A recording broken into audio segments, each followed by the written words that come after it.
In this video, I'll show you how you can fix the disk structure is corrupted and unreadable.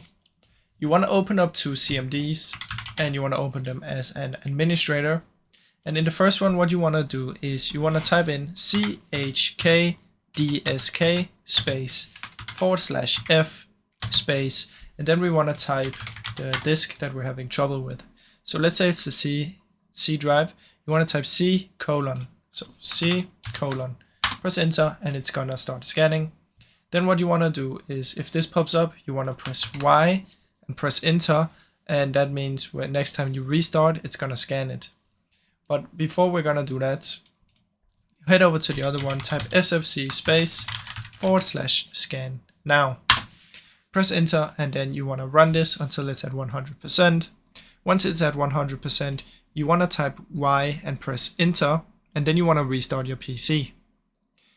Once you've done that and you let it load up again, the problem should be fixed. Now, I really hope you enjoyed this video. If you did, please leave a like and subscribe, as it helps me out a ton. Thank you so much for watching.